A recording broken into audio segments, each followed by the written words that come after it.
26 जनवरी 1950 21 तोपों की सलामी के साथ तिरंगा फहराते हुए राष्ट्रपति डॉक्टर राजेंद्र प्रसाद ने स्वतंत्र भारत का स्वनिर्मित संविधान लागू किया। भारत के नए युग की शुरुआत के साक्षी देशवासियों सहित सी गोपालाचारी, जवाहरलाल नेहरू, सरदार पटेल जैसे गणमान्य बने। मात्र 3 साल पहले आज़ादी की सुबह देखने वाले देश ने अपना संविधान बनाकर विश्व को अपनी संप्रभुता का परिचय दिया। हालांकि यह डगर इतनी आसान नहीं थी। इतिहास के पन्नों को टटोले तो मालूम होता है स्वराज के साथ ही अपने संविधान और हक और हकूक की यह लड़ाई बेहद चुनौती भरी थी। दरअसल अंग्रेजों की गुलामी से त्रस्त देशवासियों को प्रथम विश्व युद्ध के दौरान एक सुनहरा अवसर हाथ लगा, जब ब्रिटेन की ओर से मदद की गुहार लगाई गई। भारतीयों ने सहर्ष प्रस्ताव स्वीकार किया और वर्ल्ड वॉर में ब्रिटेन के साथ खड़े नजर आए, इस उद्देश्य के साथ कि उन्हें आगे चलकर अंग्रेजों की हुकूमत से आज़ादी मिल जाएगी। लेकिन एक बार फिर अंग्रेज अपने शब्दों से पलटते नजर आए और आज़ादी के बदले लेकर आए भारत सरकार अधिनियम 1919। इस अधिनियम का असर यह रहा कि देश के कुछ बड़े प्रांत में दोहरी शासन प्रणाली व्यवस्था लागू हुई, जिसके तहत स्वास्थ्य, शिक्षा, कृषि जैसे विषयों को भारतीय मंत्रियों के समूह को सौंप दिया गया था। वहीं दूसरी तरफ सैन्य, रक्षा और विदेशी मसले जैसे अहम मुद्दे वायसराय के अधिकार क्षेत्र में रहे। इसके साथ भारतीयों को यह आश्वासन दिया गया कि इस अधिनियम से पड़ने वाले प्रभावों का भविष्य में आकलन किया जाएगा। अंग्रेजों के इसी कदम ने जमीन तैयार की साइमन कमीशन की, जो साल 1928 में भारत की धरती में दाखिल हुआ। साइमन कमीशन ने बड़े ही नाटकीय अंदाज में संवैधानिक सुधारों की समीक्षा कर अपनी रिपोर्ट तैयार की। लेकिन अब समय बदल गया था। अब देशवासी अंग्रेजों के बहकावे में नहीं आने वाले थे, क्योंकि स्वराज के साथ साथ अपने संविधान की मांग भी धीरे धीरे देशवासियों के जहन में परवान चढ़ने लगी थी। साइमन कमीशन की रिपोर्ट के बाद देश भर में जमकर आंदोलन हुए, जिसे शांत करने के लिए ब्रिटिश सरकार ने राउंड टेबल कॉन्फ्रेंस का आयोजन किया। हालांकि देश के सभी वर्ग के नेता इसमें शामिल नहीं हुए, इसलिए यह एक असफल प्रयास सिद्ध हुआ। लेकिन जहां एक तरफ ब्रिटिश हुकूमत भारतीयों के इरादों को एक बार फिर भुनाने की जद्दोजहद में लगी थी, तो वहीं दूसरी तरफ देश के वीर सपूतों ने अपने संविधान का खाका तैयार भी कर लिया था।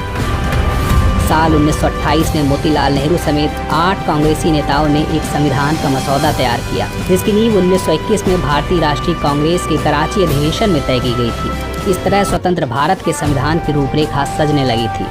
समय का पहिया आगे बढ़ता गया। फिर आया गवर्नमेंट ऑफ इंडिया एक्ट 1935, जिसे हमारे संविधान का स्ट्रक्चरल बेस कहा जाता है। दूसरे शब्दों में कहें तो यह एक फाउंडेशन बन गया, जिसके ऊपर मौजूदा संविधान की भव्य इमारत खड़ी की गई। एक्ट 1935 भारत के लिए आज़ादी की सुगबुगाहट के साथ आया, लेकिन आज़ादी की आहट के साथ मुस्लिम लीग और कांग्रेस के बीच मतभेदों की खाई गहरी होती जा रही थी। दोनों के बीच तल्खियां इतनी बढ़ चुकी थी कि बुनियादी मुद्दों पर भी समझौते की गुंजाइश तक नहीं रही थी। हालांकि इन सभी विवादों से आगे बढ़ते हुए भारतीय नेता अपने लक्ष्य की ओर बढ़ रहे थे। दूसरे विश्व युद्ध के दौरान साल 1945 में सभी पार्टियों के सहमति से संविधान का एक प्रारूप तैयार कर लिया गया था, जिसमें यूनिवर्सल अडल्ट फ्रेंचाइजी, स्वतंत्रता और समानता के साथ साथ अल्पसंख्यकों के अधिकारों की रक्षा का विशेष ध्यान रखा गया था।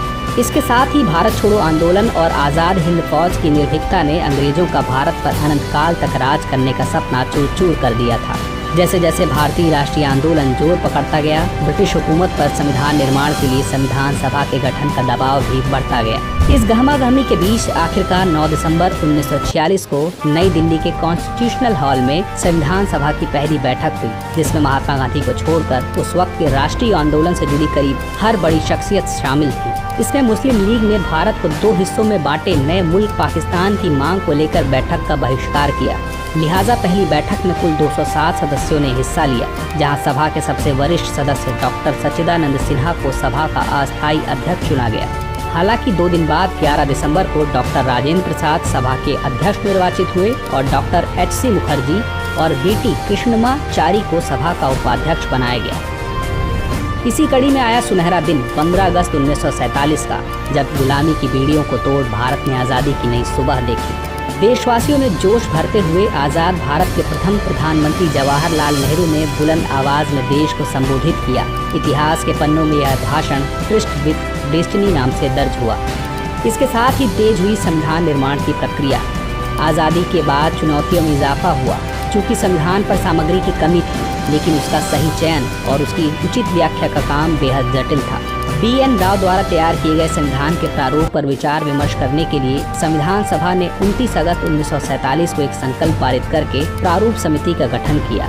इसके अध्यक्ष के रूप में डॉक्टर भीमराव अंबेडकर को चुना गया। इस समिति में अंबेडकर के अलावा 6 और सदस्य थे। संविधान निर्माण के दौरान कई अहम फैसले लिए गए, जिसमें राष्ट्रमंडल समूह में भारत की सदस्यता, राष्ट्रध्वज का चयन, साथ ही राष्ट्रगान और राष्ट्रगीत का चुनाव शामिल था। यहाँ दिलचस्प बात यह है कि संविधान में सबसे पहले स्थान पर आने वाली उद्देशिका यानी प्रियम्बल सबसे अंत में पारित हुई। संविधान अगर एक राजनीतिक और संवैधानिक दस्तावेज है तो प्रियम्बल एक ग्रंथ को दार्शनिक नजरिया प्रदान करती है। डॉक्टर भीमराव अंबेडकर की अगुवाई में संविधान निर्माताओं ने 60 देशों के संविधानों का अध्ययन किया। 4 नवंबर 1948 को संविधान का अंतिम प्रारूप पेश किया। संविधान तैयार करने के बाद मुश्किल खड़ी हुई कि इसे सुंदर अक्षरों में पिरोकर कैसे संजोया जाए। इस उधेड़-बुन के बीच प्रेम बिहारी नारायण रायजादा का नाम सामने आया, जो कि अपने दौर के सबसे विख्यात कैलीग्राफर थे। इसके बाद भारत का संविधान प्रेम बिहारी नारायण रायजादा द्वारा सुलेख फॉन्ट में लिखा गया। उसके प्रत्येक पृष्ठ को नंदलाल बोस के मार्गदर्शन में शांति निकेतन के कलाकारों द्वारा अलंकृत किया गया। इस तरह कुल 2 साल 11 महीने और 18 दिनों में विश्व के सबसे बड़े लोकतंत्र का स्वनिर्मित संविधान बनकर तैयार हुआ।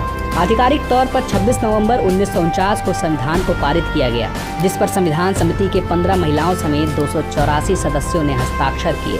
वहीं संविधान लागू करने के लिए 26 जनवरी को चुना गया, क्योंकि 26 जनवरी 1930 को इंडियन कांग्रेस के लाहौर अधिवेशन में पूर्ण स्वराज का प्रस्ताव रखा गया था।